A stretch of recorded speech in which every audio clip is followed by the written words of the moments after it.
आज 23 जनवरी सुभाष जयंती है। सरकार से पराक्रम दिवस के रूप में मनाने की जो घोषणा की है बहुत अनुकूल है। सुभाष चंद्र बोस पराक्रम के पर्याय थे। बचपन से ही उनके अंदर कुछ करने की वो थी, बड़ी तीव्र उमंग, और राष्ट्रीयता तो उनके अंदर कूट कूट के भरी थी। जिस कॉलेज में पढ़ते थे वहाँ एक क्रिश्चियन शिक्षक ने कोई भारतीय संस्कृत भारत माता के खिलाफ बोल दिया तो क्लास में ही उठ के उन्हें से थप्पड़ मार दिया था। ये क्रांतिकारी उनका वो स्वरूप था। आस्तिक भी थे। हिमालय चले गए थे साधना करने के लिए, लेकिन भीतर से फिर आके भी जो प्रत्यक्ष काम करना है वो पहले करना है, ऐसा सोच के फिर आ गए और फिर सक्रिय हो गए। भारतीय स्वतंत्रता संग्राम में उन्होंने हिस्सा लिया और कांग्रेस के अध्यक्ष भी चुने गए, लेकिन वो उससे ऊपर थे। कुछ लोगों ने विरोध किया तो उन्होंने छोड़ दिया और अपने ढंग से काम करना शुरू किया। फिर उनको समझ में आया कि अंग्रेज जो है अब ये सज्जनता की भाषा नहीं समझ रहे हैं, इनको ताकत की भाषा से ही समझाना पड़ेगा। तो भारतीय कमज़ोर नहीं है, ये उन्हें एहसास होना चाहिए। और ये संकल्प लेकर उन्होंने अपना संघर्ष का कार्य शुरू किया। तो उन्हें कलकत्ते में नज़रबंद कर दिया गया था। वो कहीं निकल नहीं सकते, भय था उनकी वाणी में बड़ा ओज था। जो वो कहते थे तो लोगों के गले उतर जाती थी, हृदय में बैठ जाती थी। फिर उन्होंने योजना बनाई कि ये बात बनेगी नहीं, यहाँ से बाहर निकल के कुछ करना है। देखिए, एक नज़रबंद आदमी, कोई बड़ा संगठन भी उनका नहीं, लेकिन जो अपने एक सहज उनका था, फॉरवर्ड ब्लॉक के नाम से अपना कुछ उनने काम शुरू किया था। अंदर ही अंदर योजना बन गई और वहाँ से वो वेश बदल के फरार हुए। जगह जगह गाड़ियाँ बदलती गए, उनके सहयोगी बदलते गए, उन्हें भारत से बाहर पश्चिम के रास्ते से निकाल दिया गया। संयोग की बात है कि एक ऐसे व्यक्ति से भी भेंट हुई 62-63 में, जब मैं पावर हाउस इंचार्ज था। उनके हाथ पे कुछ क्रांतिकारियों का गुदना गुदा हुआ था, बना हुआ था चित्र। तो मैंने उनसे पूछा तो बोले हाँ, सुभाष चंद्र बोस को भारत में अंतिम जो सीमा पार कराने का, उसमें मैं था उनके साथ। और बोले अगर आज भी सुभाष चंद्र बोस प्रकट हो जाए तो मैं फिर नौकरी छोड़ करके उनके साथ हो जाऊंगा। LIC में कोई बहुत बड़े जोनल अधिकारी थे वो। तो ऐसा उनके प्रति एक दीवानगी का माहौल लोगों रहा और वो निकले। और वहाँ से फिर वो जर्मन गए, हिटलर से मिले, क्योंकि ब्रिटिशर्स के खिलाफ जर्मन और जापान लड़ रहे थे। वहाँ उनका परामर्श हुआ और संभवतः ये उचित समझा गया कि जापान से शुरुआत करना ठीक होगी, क्योंकि एशिया का हिस्सा है और वहाँ से सीधे बर्मा होते हुए भारत में प्रवेश करना संभव होगा। तो वहाँ से जर्मन से जापान समुद्र के रास्ते, वो भी पनडुब्बी से सफ़र किया उन्होंने। तो ब्रिटिशर्स तो उन्हें किसी भी सूरत में पकड़ लेने के लिए आमादा थे।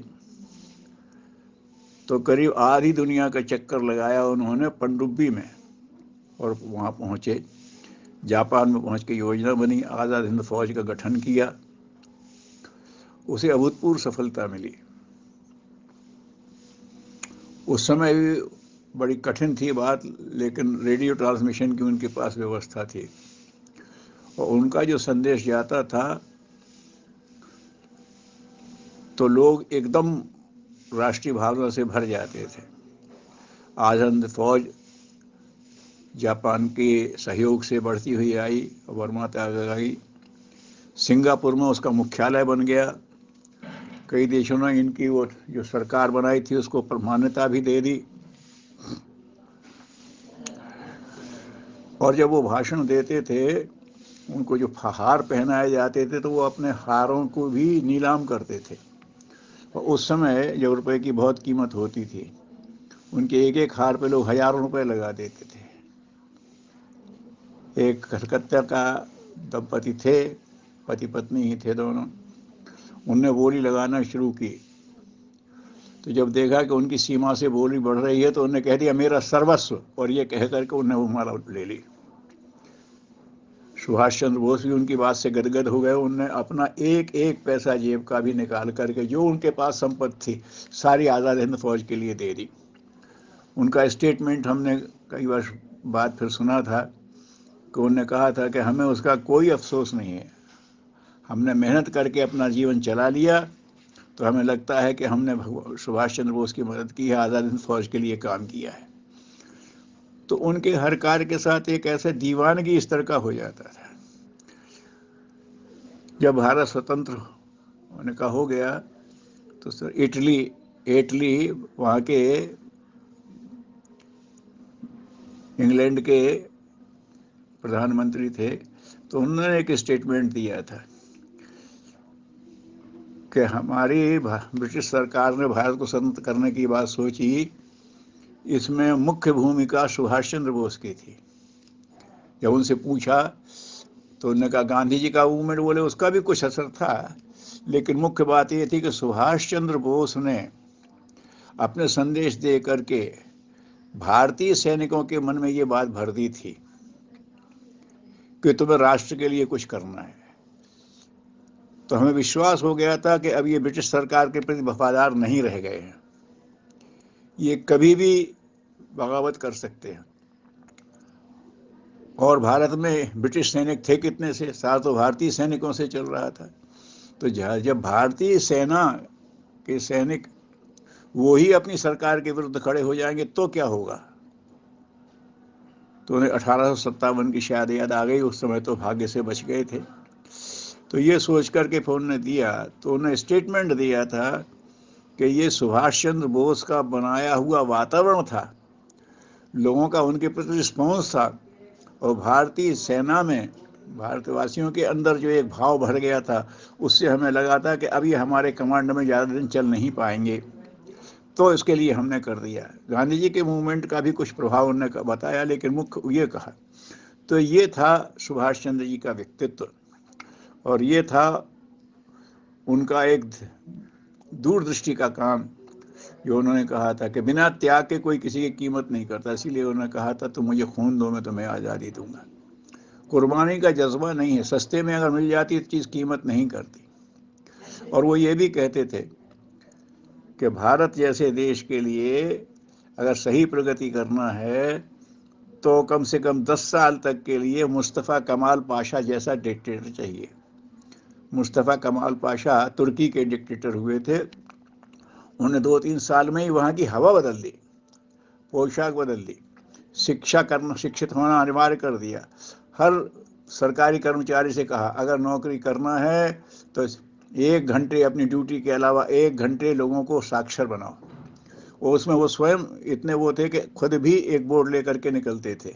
गली गली शिक्षण, कुछ ही 2-3 साल में उन्होंने अपने यहाँ 100% लिटरेसी ला दी, और मजबूती के साथ क्षेत्र में लड़े। डिक्टेटर का मतलब कि जनता से पूछो तो जनता को तो समझ ही नहीं है। जैसा होता है कोई पैसे से, कुछ लोभ से, कुछ इससे कुछ उससे वोट ले लेते हैं, तो ऐसा नहीं चले। ऐसा डिक्टेटर चाहिए जो जनहित से टस से मस ना हो और कड़े फैसले लेकर के जनहित में और लोगों कर दे। तो उनका ये मान्यता था कि भारत को जल्दी करना, जो कि हमने देखा कि बहुत लंबे समय तक हम जनतंत्र का सही उपयोग कर ही नहीं पाए, जनतंत्र को लोगों ने वो किया। तो ऐसे एक मजबूत इरादे के व्यक्ति थे वो।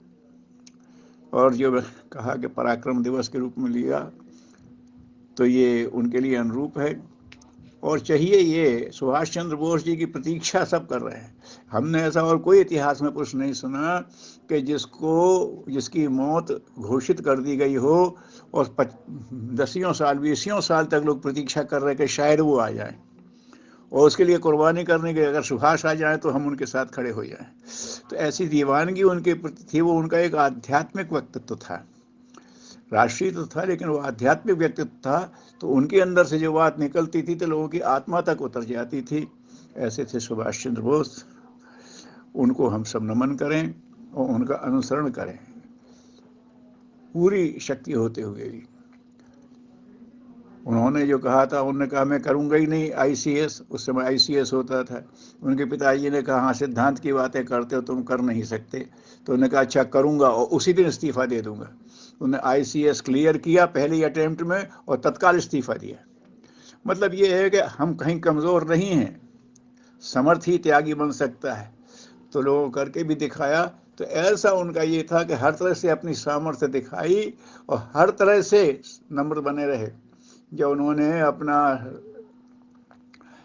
रेडियो से भारत के नाम संदेश दिया था तो उन्हीं ने गांधी जी को राष्ट्रपिता कहकर किया था सिंगापुर से, कि राष्ट्रपिता अभी अंतिम चरण में युद्ध चल रहा है और हम आपका आशीर्वाद चाहेंगे।